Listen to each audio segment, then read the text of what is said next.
Hello दोस्तों, कैसे हैं आप सब। आशा करता हूँ सब लोग अच्छे से होंगे भगवान कृष्णा की दया से। स्वागत है मेरा चैनल गीता ज्ञान बाय कृष्णा। आज हम सब गीता ज्ञान की पार्ट 5 में हैं। इस अध्याय में कृष्णा ने जीवन में किया करने से आप सफल होंगे उसके बारे में बताया है। अगर आपको मेरी वीडियो अच्छा लगेगा तो चैनल को सब्सक्राइब कर ले ताकि मेरा ऐसे ज्ञानवर्धक वीडियो आपसे मिस ना हो जाए। वीडियो को लाइक और आपके प्रिय जनों के साथ शेयर करना मत भूलिए। चलिए शुरू करते हैं। हम सभी बचपन से ये सुनते आए हैं कि अच्छे मित्र हमारे जीवन को पूर्णतः परिवर्तित कर सकते हैं, है ना? अच्छे मित्र, परंतु कौन? जिनसे आप प्रश्न पूछें और वो मित्र बिना किसी पक्षपात के, भय रहित होकर, बिना किसी लालच के आपको उचित उत्तर दें। परंतु सबके समक्ष ये समस्या आ जाती है कि आज के समय में ऐसे मित्र मिलना दुर्लभ है, वो तो होते ही नहीं। परंतु मैं आपको एक बात बताता हूं, हम सब के पास एक ऐसा मित्र होता है, बस हम उसे पहचान ही नहीं पाते। वो है दर्पण। दर्पण के समक्ष खड़े होकर आप स्वयं से पूछिए कि यदि आज आपका अंतिम दिन होता तो क्या आप वही करते जो आप कर रहे थे? आपको उत्तर मिले या ना मिले, परंतु आपकी दिशा अवश्य बदलेगी। इसलिए आपसे अतिरिक्त आपका सबसे घनिष्ठ मित्र, सबसे अच्छा मित्र और कोई नहीं। हम सभी अपने जीवन में कोई ना कोई कार्य करते हैं।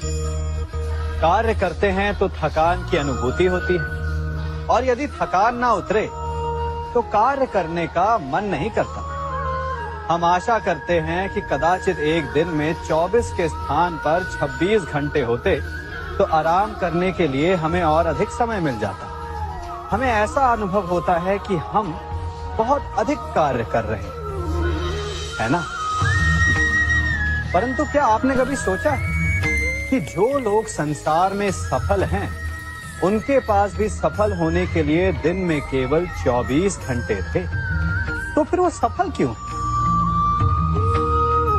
इसका एक छोटा सा रहस्य है। वो कार्य चुनते हैं जो उन्हें प्रिय है, जिसे करने में उन्हें आनंद आता है। उन्हें लगता ही नहीं कि वो कार्य कर रहे हैं, उन्हें लगता है कि वो प्रतिपल आनंद मना रहे हैं। और जब आप आनंद मनाते हैं तो थकान कैसे?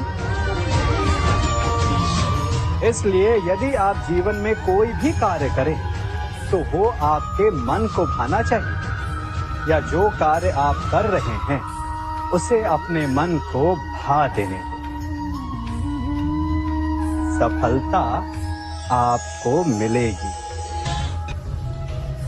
हमारा शरीर प्रकृति का एक महान आविष्कार है। इससे जटिल संरचना संसार में और कोई नहीं। हमारा शरीर जितना जटिल है, यदि इसे ठीक से जाना जाए तो इससे अधिक सरल ज्ञान देने वाला और कोई नहीं। हमारे शरीर में 5 इंद्रियां होती हैं जो हमें भाव, गुण और वस्तुओं का बोध कराती हैं। हमारे पास आंखें हैं, नाक है, स्पर्श के लिए त्वचा है, कान है और जीभा है। सबका भिन्न भिन्न कार्य है। आंखों से देखना, कानों से सुनना, नथनों से श्वास लेना, त्वचा से स्पर्श करना और जीभा से स्वाद लेना। परंतु क्या आपने कभी सोचा कि प्रकृति ने हमें 2 आंखें दी, 2 नथने दी, 2 कान दी, स्पर्श के लिए ये पूरा शरीर दिया, परंतु जीभा केवल 1 दी? ऐसा क्यों? क्योंकि प्रकृति चाहती है कि हम देखें अधिक, सुने अधिक और ज्ञान अधिक अर्जित करें, बोले कम। क्योंकि अधिक वाचाल नाश को निमंत्रण देता है। स्मरण रखिएगा। सागर तो आप सभी ने देखा हो, बाहर से कितना उन्मुक्त और भीतर से कितना शांत। उसकी बलशाली लहरों को देखकर ऐसा लगता है कि मानो वो सब कुछ चूर चूर कर देगी, परंतु उसके गर्भ में ना जाने कितने अनदेखे अनजान जीव पलते हैं। उसके भीतर मोती मुक्ता जन्म लेता है।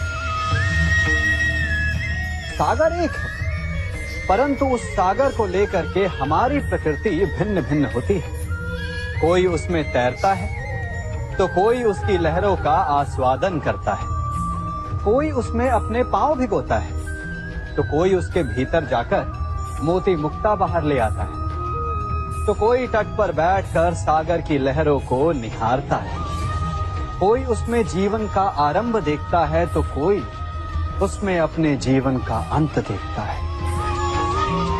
सागर एक है, परंतु हमारी प्रकृति के अनुसार सागर की प्रकृति भी बदल जाती है। इसी प्रकार जीवन है सबके लिए समान, परंतु उस जीवन में आपको प्रसन्नता देखनी है, प्रसन्नता पानी है, या आपको पाना है अवसाद, ये आप पर निर्भर करता है।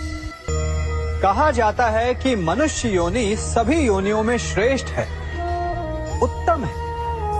क्यों? क्योंकि वो बातें कर सकता है, विचार कर सकता है, या वो आविष्कार कर सकता है, अद्भुत यंत्र बना सकता है।